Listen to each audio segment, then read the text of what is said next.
Hello everyone.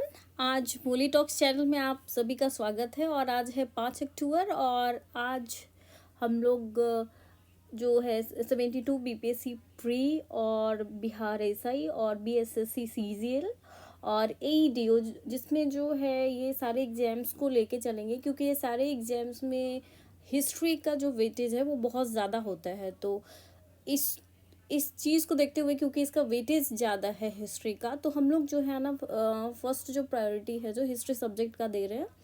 तो history को है सो आज हम लोग स्टार्ट कर रहे हैं और कोशिश कर रहे हैं कि ज़्यादा से ज़्यादा और बहुत सिंपल तरीके से आप लोग को बताया जाए, ताकि आप इजीली अगर वीडियो देखो तो आपको समझ में आए।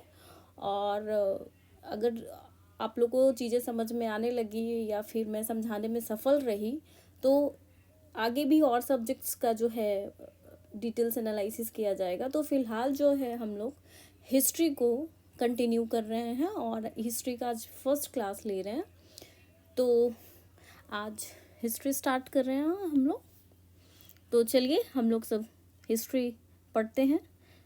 काफ़ी अच्छे तरीके से इंटरेस्टिंग टॉपिक है ये एक हिस्ट्री, जो कि अगर पढ़ा जाए, स्टोरी की तरह समझा जाए और थोड़ा सा उसमें पीरियड्स को याद किया जाए, बहुत ज़्यादा उसमें तारीखें याद करनी होती है, तो अच्छा सब्जेक्ट है, आपको अच्छा लगेगा पढ़ने, मेरे साथ पढ़ने में। तो स्टार्ट करते हैं।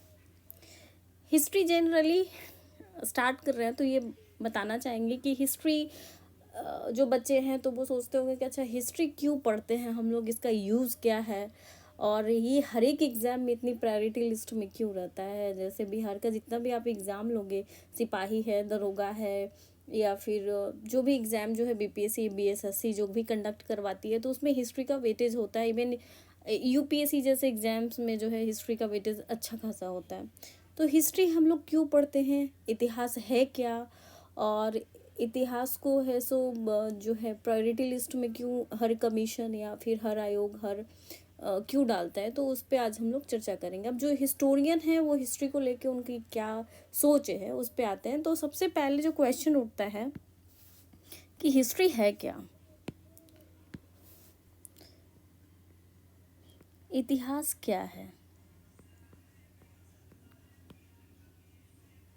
इतिहास क्या है, तो इतिहास जो है एक ऐसा ग्रंथ है जो अतीत में हुए घटनाओं की जानकारी देता है। हिस्ट्री क्या है, एक ऐसा बुक है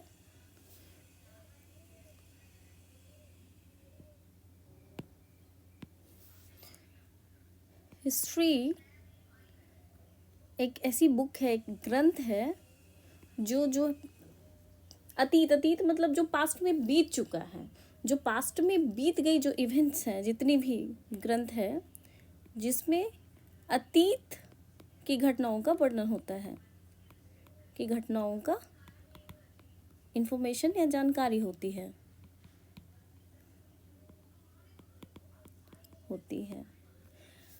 अब ये एक सवाल उठता ये है कि अतीत में हुई क्या सारी घटनाएं इतिहास कहलाएगा। तो अब ये क्वेश्चन बहुत अच्छा उठता है कि हम तो डिफिनेशन दे दिए कि हिस्ट्री एक ग्रंथ है और ये अतीत की घटनाओं की जानकारी देती है, तो क्या अतीत की जितनी भी घटनाएं हुई वो सारी हिस्ट्री है? तो ये बिल्कुल नहीं है, ऐसा बिल्कुल नहीं। जो इतिहास में जो अतीत में जो घटी हुई जो वैसी घटनाएं होती है, जो ये कंफर्म होते हैं कि ये घटना घटित हुई है और उसके बारे में जो है हमें उस घटना से रिलेटेड जो इन्फॉर्मेशन जो है मिलती है, तो उसका जो हमारे पास प्रमाण है, तो उस सारे प्रमाण के बेसिस पे है जो उस अतीत को जो है हम हिस्ट्री बोलेंगे। ये नहीं कि सारी अतीत जो बीत चुकी है उसको हम लोग हिस्ट्री बोलेंगे, बल्कि अतीत की वे घटनाएं जो डेफिनेट घटी है और उसके हमारे पास प्रमाण है, तो उन्हीं सबको हम लोग इतिहास कहेंगे। तो ये क्लियर हो गया कि इतिहास किसको कहेंगे और अतीत की सारी घटनाओं के कहेंगे या नहीं कहेंगे। अतीत की सारी घटनाओं के बिल्कुल नहीं कहेंगे, उन सारी अतीत की घटनाओं को कहेंगे जिसकी जानकारी हमें उपलब्ध है और उसके बारे में हमें ये डेफिनेट है कि ये घटना घटी थी, तो उन सारी घटनाओं को जो हम हिस्ट्री कहेंगे।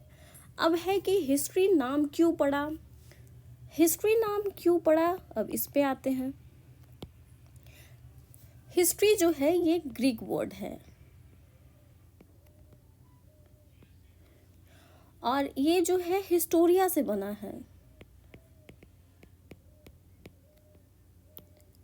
हिस्टोरिया से जो हिस्ट्री बना है। और हिस्टोरिया का मतलब क्या होता है? तो हिस्टोरिया का मतलब ये होता है जो भी इन्वेस्टिगेशन किया हो, सर्च करने के बाद जो भी इंफॉर्मेशन गैदर्ड हुआ है, और तो उसको ही ग्रीक लैंग्वेज में हिस्टोरिया कहा जाता है। तो उसको सिंप्लीफाई में क्या कहेंगे कि खोज बीन कर प्राप्त हुई जानकारी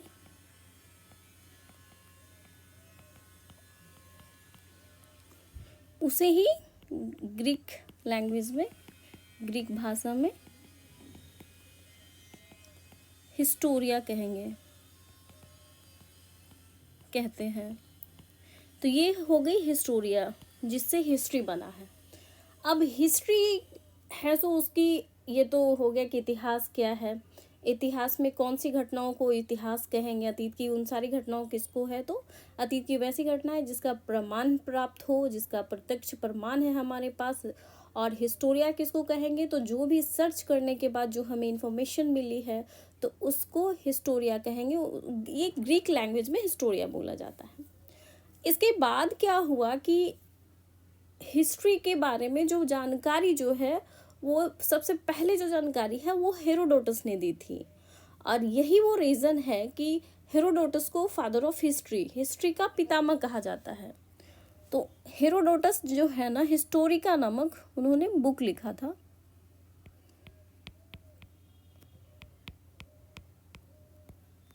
हेरोडोटस हिस्टोरिका। तो हेरोडोटस चूंकि ये पहली बार हिस्टोरिका लिखे थे, तो इन्हें इसीलिए जो है फादर ऑफ हिस्ट्री इन्हें बोला जाता है, फादर ऑफ हिस्ट्री। यानी कि इतिहास के जो पितामह हो गए वो कौन हो गए? हेरोडोटस। तो ये तो हो गई हेरोडोटस की स्टोरी। अब बात आती है कि हमें ये सारी इन्फॉर्मेशन कहाँ से मिली, किस तरीके से हम लोग जो है उस चीज़ को है, इन्फॉर्मेशन को आज हम लोग अपडेट करते हैं, कैसे कैसे हमें ये इन्फॉर्मेशन प्राप्त हुआ जो कि अतीत की घटनाएं घटित हुई। तो जो हमें जो सोर्स मिलते हैं हिस्ट्री, पौराणिक जो सोर्स है, पौराणिक स्रोत। तो पौराणिक स्रोत में क्या क्या आएगा जिससे हमें जो भी घटनाएं हुई हैं अतीत में वे सारी जानकारी होती है। तो पहला जो होगा वो होगा पुरातात्विक स्रोत।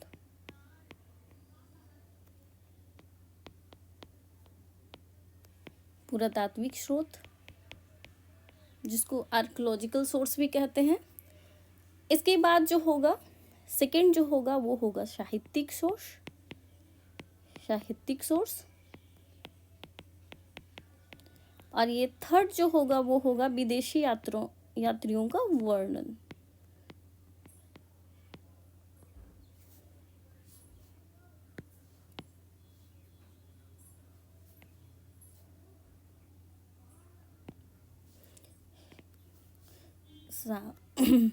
साहित्यिक स्रोत,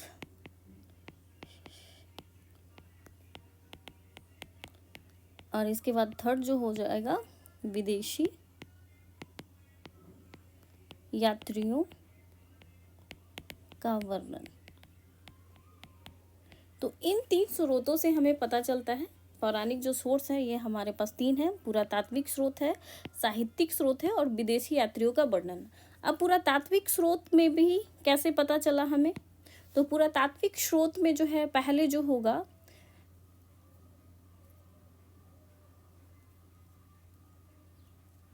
जैसे हमें अगर अवशेष मिल रहा है या फिर अभिलेख है, इसके बाद स्मारक है, इसके बाद मूर्ति है, इस सब के थ्रू जो हमें है ये जो पुरातात्विक स्रोत हो गए, ये फॉसिल्स हो गए, इसके बाद हो गए इंस्क्रिप्शंस हो गए, इसके मॉन्यूमेंट्स हो गए, इसके बाद स्टैचू हो गया। तो ये सारी सोर्स के थ्रू जो है ये इनको पुरातात्विक सोर्स बोला जाता है। तो ये एग्जाम्पल्स के लिए ये तीन सोर्स हो गए। अब जो अवशेष के थ्रू जो है इंडस वैली सिविलाइजेशन, हड़प्पा सभ्यता के बारे में इंफॉर्मेशन मिलती है। अभिलेख जो आप लोग पढ़े होंगे, इंस्क्रिप्शन जो अशोक का अभिलेख है उससे है, सो अभिलेखों के बारे में जो अशोक का क्या पीरियड में क्या क्या चीज़ें हुई, तो वो अभिलेख अशोका के बारे में जो इन्फॉर्मेशन है जिसको जेम्स प्रिंसप ने सबसे पहले है सो डिकोड किया था, उनके लैंग्वेज को पढ़ा था, तो ये अभिलेख से हमें ज्ञात होता है। स्मारक में आप देख लो तो है बुलंद दरवाज़ा है, इसके बाद सिकंदराबाद में है अकबर का, फिर इसके बाद लाल किला आप देख लो, अकबर का है लाल किला, शाहजहाँ का है लाल किला, आगरा में जो है अकबर के द्वारा बनाया गया लाल किला है, और जो दिल्ली में बना है वो लाल किला वो शाहजहाँ के द्वारा बनाया गया। अच्छा, मूर्ति में आप देख लो तो पारसनाथ की मूर्ति है, तो ये सब है, हमें पशुपति नाथ की मूर्ति है, तो ये सब हमें मूर्ति के थ्रू, और ये जो डांसिंग करते हुए जो है मूर्ति है, तो मूर्ति के थ्रू भी हमें उस पुरातात्विक स्रोत के बारे में जानकारी मिलती है। सिक्के में आप देख लो, सिक्के से भी हमें इंफॉर्मेशन मिलती है। समुद्रगुप्त के सिक्के पे जो है बीना बजाते हुए जो इमेज है वो तो सिक्के के बारे में, तो वो समुद्रगुप्त के पीरियड के बारे में पता चला है। तो पुरातात्विक स्रोत में हमें क्या क्या पता चलेगा, किससे, तो अवशेष से हमें पता चलेगा, अवशेष है, अभिलेख है, स्मारक है, मूर्ति है, सिक्के है, तो हमें इस तरीके से पुरातात्विक स्रोत के बारे में पता चलता है। अब साहित्यिक स्रोत में क्या क्या आएगा, तो साहित्यिक स्रोत में आप दो पार्ट देख लो, एक हो गया धार्मिक स्रोत, धार्मिक साहित्यिक स्रोत,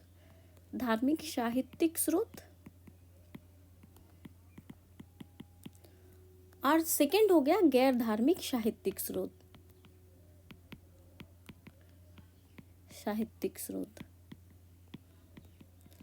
अच्छा, अब ये जो धार्मिक साहित्यिक स्रोत में अब देखेंगे कि क्या आता है धार्मिक वाले में, तो धार्मिक में हम लोग पढ़े होंगे, रामायण है पढ़े हैं, महाभारत पढ़े हैं, जितना वेदास है ऋग्वेद है, सामवेद है, वो सब हम लोग पढ़े हैं, तो ये धार्मिक साहित्यिक स्रोत हो गया।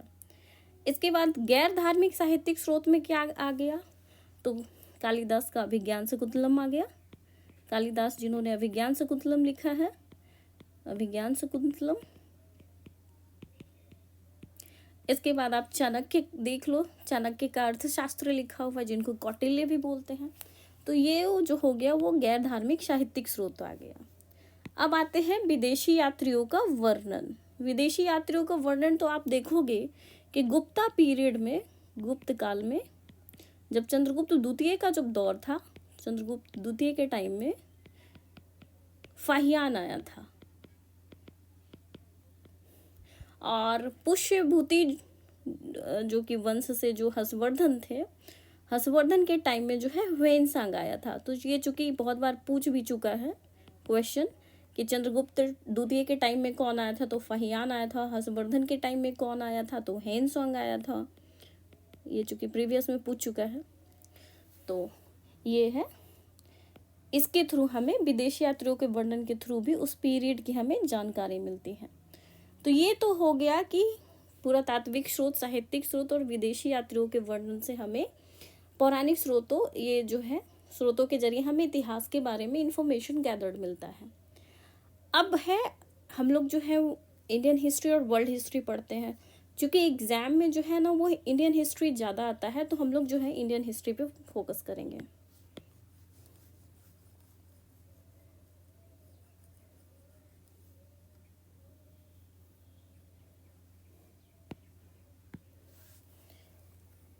भारत का इतिहास।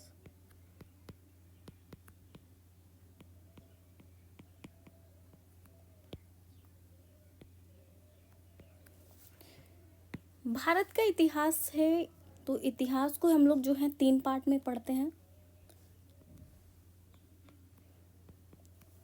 फर्स्ट पार्ट जो होता है उसको हम एंशिएंट इंडिया, प्राचीन भारत। सेकंड जो है मध्यकालीन भारत, मिडेवियल इंडिया, मध्यकालीन हिस्ट्री पढ़ते हैं, मिडेवियल हिस्ट्री, मध्यकालीन भारत। थर्ड जो है आधुनिक भारत, मॉडर्न इंडिया पढ़ते हैं, आधुनिक भारत। अब इन तीनों पीरियड में जो सबसे बड़ा पीरियड चला है वो प्राचीन भारत का चला है। प्राचीन भारत जो है इसका सबसे ज़्यादा लॉन्ग पीरियड है, तो इस वजह से इसको भी है जो हम लोग जो है 3 पार्ट में डिवाइड करेंगे। तो 3 पार्ट इसका कौन कौन सा है उस पर नज़र देते हैं हम लोग। तो पहला जो होता है वो प्रागैतिहासिक काल, प्रागैतिहासिक काल है। सेकंड जो है आदिऐतिहासिक काल है, आदिऐतिहासिक काल। और थर्ड जो है वो है ऐतिहासिक काल। अब इन तीनों पीरियड में जो है हमारा जो प्रागैतिहासिक काल है वो बहुत ज़्यादा दिन तक सरवाइव किया है। तो प्रागैतिहासिक काल किसको कहते हैं, पहले इस पे आते हैं। तो प्रागैतिहासिक काल में वैसे अवशेष, वैसे फॉसिल्स जिसके बारे में हमारे पास रिटन सोर्सेस नहीं है, तो वो प्रागैतिहासिक काल में उस पीरियड को जो है हम लोग कहेंगे प्रागैतिहासिक काल, जिसमें हमारे पास कोई भी रिटन सोर्सेस नहीं है। No any written sources, no any written sources, जिसपे लिखित प्रमाण नहीं है, लिखित प्रमाण नहीं है। अब आदिऐतिहासिक काल में क्या पढ़ेंगे, तो आदिऐतिहासिक काल में जो हमारे पास जो है अवशेष भी हैं और हमारे पास रिटन सोर्सेस भी है,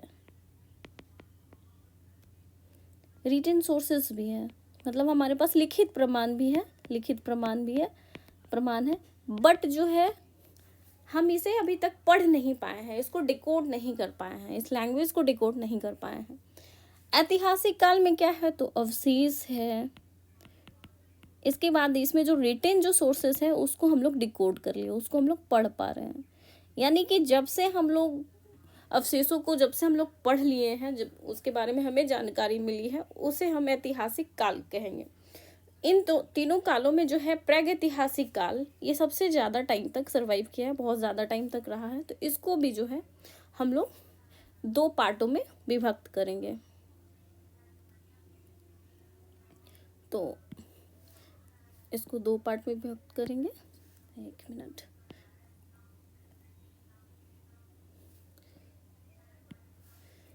प्रागैतिहासिक काल को 2 पार्ट में क्या क्या आएगा, तो एक आएगा पाषाण युग, पाषाण युग,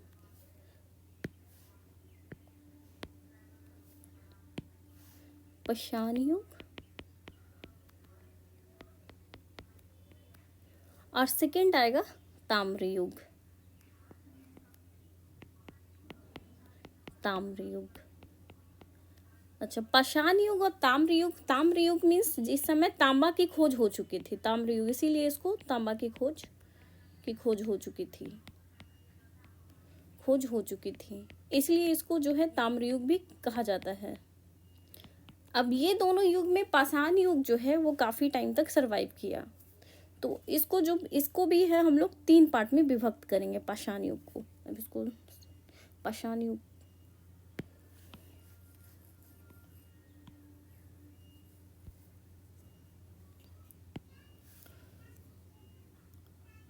पाषाण युग, पाषाण युग को 3 पार्ट में डिवाइड करेंगे। तो कौन कौन सा पार्ट होगा, तो एक होगा पूरा पाषाण काल, पूरा पाषाण काल।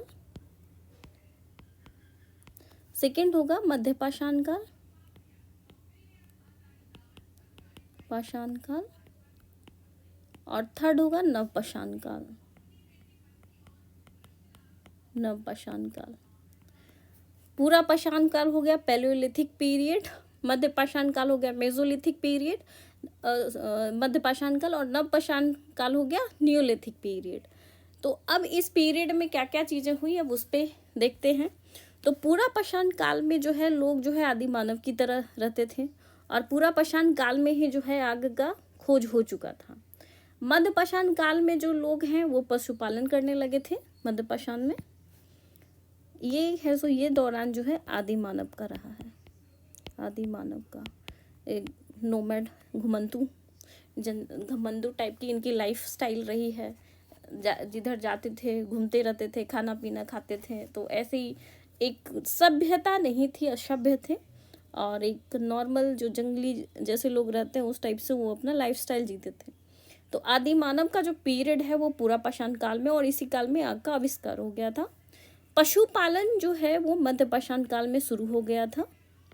पशुपालन, लोग जो है ना एक जगह से दूसरे जगह जाने के लिए जो है, या फिर लोग घर के चीज़ों को यूज़ करने के लिए, मतलब जो खाने पीने में जो है पशु का यूज होता है, तो उसका जो है वो पशुपालन वो करने लगे थे। नव पाषाण काल में पशुपालन के साथ साथ जो है एग्रीकल्चर भी शुरू कर दिए थे। पशुपालन के साथ साथ जो है कृषि का कार्य भी शुरू हो गया था। कृषि का कार्य का प्रारंभ हो गया था।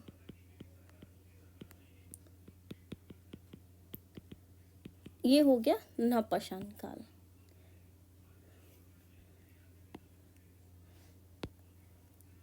तो पूरा पाषाण काल में क्या हुआ, तो लोग जो है उस समय के लोग जो है आदि मानव वाले लोग, और उस समय आग का आविष्कार हो चुका था और वो बिल्कुल सभ्य नहीं थे।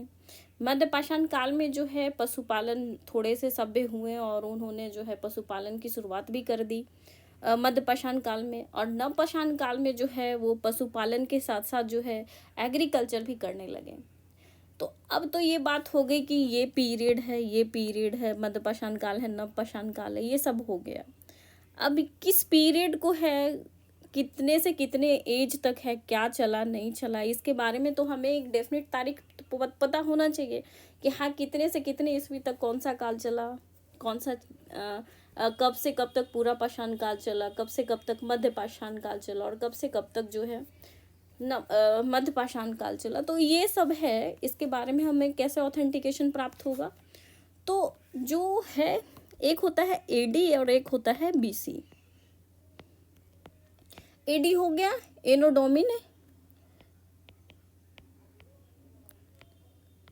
और बीसी हो गया बिफोर क्राइस्ट। यानी कि ईसा मसीह के जन्म के बाद जो हो गया वो एडी हो गया, और ईसा मसीह के जन्म के पहले जो हो गया बिफोर क्राइस्ट बीसी हो गया। तो अगर ये आप ये देख लो 0 और ये बीच में, तो अगर यहाँ पे अगर ईसा मसीह का जन्म होता है, ईसा मसीह का जन्म, ईसा मसीह का जन्म,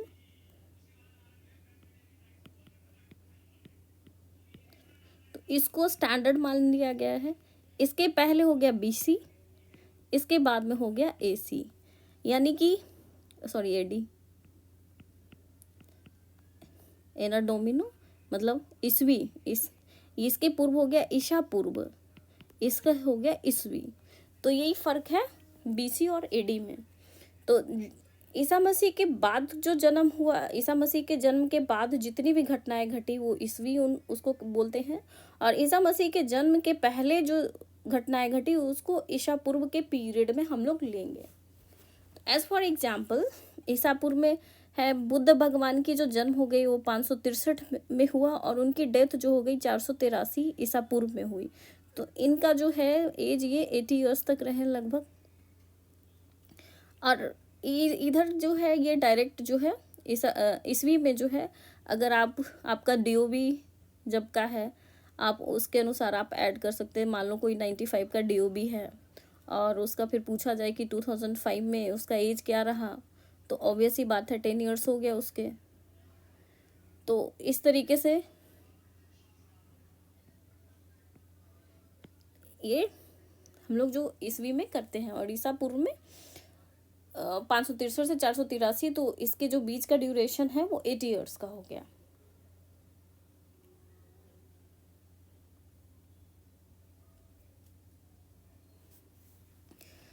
अब आगे आते हैं। अब इस पीरियड को जो है आप लोग अब समझ गए होंगे कि एडी और बीसी में क्या फ़र्क है। अब जो है इजीली हम लोग ये जो काल है नवपाषाण काल और मध्य पाषाण काल और पूरा पाषाण काल को ईस्वी के थ्रू हम लोग समझेंगे। तो इसको पहले हटा लेते हैं।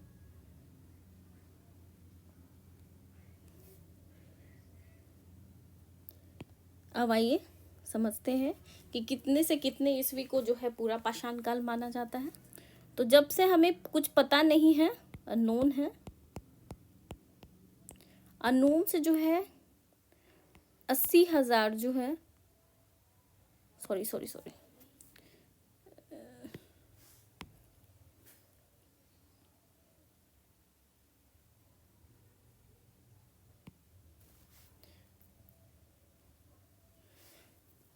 जब से हमें पता नहीं है, जब से हमें पता नहीं है, मतलब अननोन से 8000 जो बीसी जो है ये पूरा पाषाण काल हो गया, और 8000 बीसी से 4000 जो बीसी है तक के पीरियड को ये मध्य पाषाण काल कहेंगे।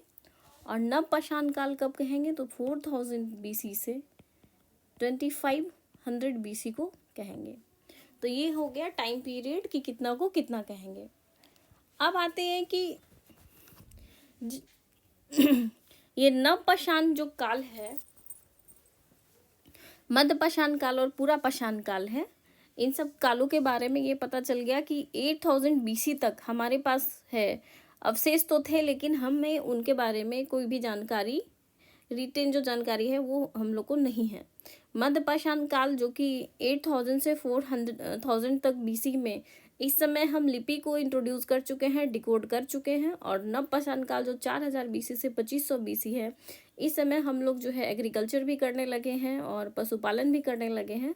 तो ये नव पाषाण काल के टाइम का है। अब आते हैं, जब नव पाषाण काल होने के बाद जो 3000 जो बीसी है, जिसको आदि ऐतिहासिक काल कहेंगे,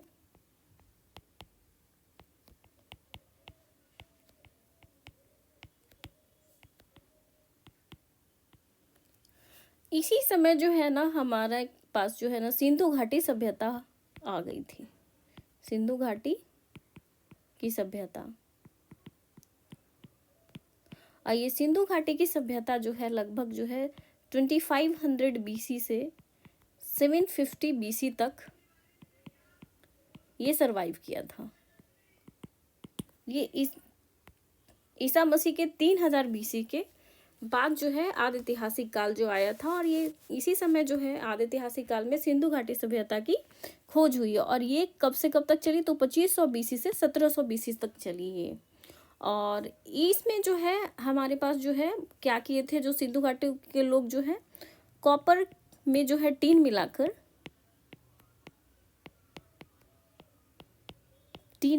जो है कांसे की खोज इन्होंने किया था, ब्रॉन्ज की खोज इन्होंने किया था। तो इसको जो है सिंधु घाटी सभ्यता को कांस्ययुगीन सभ्यता भी कहा जाता है। तो इस वजह से इसको कांस्ययुगीन सभ्यता भी कहते हैं। और 3000 बीसी, इसमें जो है 3000 बीसी के दौरान जो है कॉपर युग इसको बोलते हैं।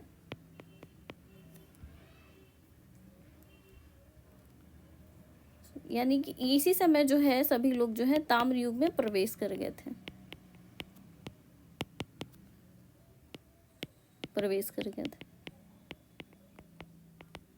3000 बीसी में ही है ताम्र युग में प्रवेश कर गया था। और जब ये सिंधु घाटी की सभ्यता हुई तो उस तांबे का यूज करके जो है कॉपर में जो है ये टीन मिला दिए थे। 3000 ये कॉपर, हाँ वही कॉपर में टीन मिलाकर जो है ब्रॉन्ज को बनाया था इन्होंने। तो इस वजह से इसको कांस्ययुगीन सभ्यता भी बोला जाता है। और इसके बाद जो है ईसा मसीह जब आए थे, ईसा मसीह के जन्म के जो है 600 साल पहले लोहे का आविष्कार भी हो गया था।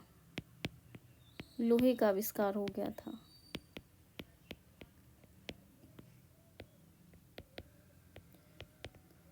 अब लोहे का आविष्कार हो गया था तो ये जो इसके बाद है एग्रीकल्चर बहुत ज़्यादा डेवलप होने लगा। तो एग्रीकल्चर बहुत ज़्यादा डेवलप होने लगा तो लोग काफ़ी ज़्यादा अर्बनाइज्ड होने लगे, खेती बाड़ी बहुत अच्छे से करने लगे। जो एग्रीकल्चर में यूज़ होने वाले जो इक्विपमेंट्स जो यूज होता है कृषि करने में जो चीज़ें, तो वो है सो लोहे के जरिए बना लिया करते थे। और ये जो है लोहे का जो रिजर्व जो है लोहे बनाने के लिए जो अयस्क चाहिए वो जो है कहाँ पे मिल रहा था, तो बिहार झारखंड का एरिया में, बिहार झारखंड जो कि अभी बिहार झारखंड का है। और उस समय जो है ये मगध साम्राज्य हुआ करता था, मगध साम्राज्य उस टाइम के दौरान मगध साम्राज्य में हुआ करता था। और जो है आयरन एज जो है, आयरन जो एज है जिसको लौह युग भी कहेंगे, तो ये लौह युग जो है 600 से लेके 600 बीसी से लेके 712 एडी तक रहा। तो ये देखा आप लो, आप लौह युग जो है 600 बीसी से लेके 712 एडी, तो ये ईसा पूर्व से लेके ईसवी में जो है ये आयरन एज। अगर ये क्वेश्चन पूछा जाए कि कौन से युग में जो है ईसा पूर्व और ईशित के दौरान चला, तो वो है लौह युग। लौह युग जो है ये ऐसा युग है जो 600 बीसी से 712 एडी यानी कि ईसा पूर्व से लेकर ईसवी तक ये चला है लौह युग। तो ये जो हो गया 600 से 712 एडी। और इसी समय जो है चूंकि ये लोहा का जो ओर है वो मगध साम्राज्य में बहुत ज़्यादा, मगध साम्राज्य में आप हर्यक वंश पढ़ोगे तो हर्यक वंश से स्टार्ट होता है, तो वहाँ पे बहुत सारे हैं। स्पेशली आप देखोगे कि चंद्रगुप्त मौर्य का योगदान बहुत ज़्यादा रहा, इसके बाद अशोक का योगदान बहुत ज़्यादा रहा मगध साम्राज्य में। तो ये जो है बिहार की हिस्ट्री में जो है इसका इम्पोर्टेंस बहुत बढ़ जाता है मगध साम्राज्य का, क्योंकि ये बिहार में जितनी भी राजाओं का शासन रहा, और चूँकि बिहार स्पेशल्स के लिए भी मैं पढ़ा रही हूँ, तो ये बहुत ज़्यादा इम्पोर्टेंट हो जाता है मगध साम्राज्य। तो कल जो है हम लोग जो क्लास लेंगे वो मगध साम्राज्य का उदय कैसे हुआ, अंत कैसे हुआ, कौन कौन वंश का शासन था, उस पे जो है हम लोग डायरेक्ट प्रकाश डालेंगे, क्योंकि वो बिहार को हिस्ट्री को भी कवर करेगा और इंडियन हिस्ट्री को भी वो कवर करेगा। तो हम जो है उसी पोर्शन को ज़्यादा पॉइंट आउट करेंगे जो एग्जाम्स के व्यू से बहुत ज़्यादा बार क्वेश्चन एराइज किया गया है। तो आज का सेशन यहीं तक था, और आपको ये हिस्ट्री का सेशन अगर अच्छा लगा तो लाइक्स और सब्सक्राइब जरूर करें। और कल जो है हम लोग मगध साम्राज्य को लेके जो है काफ़ी डिटेल्स एनालाइज करना शुरू करेंगे। धन्यवाद।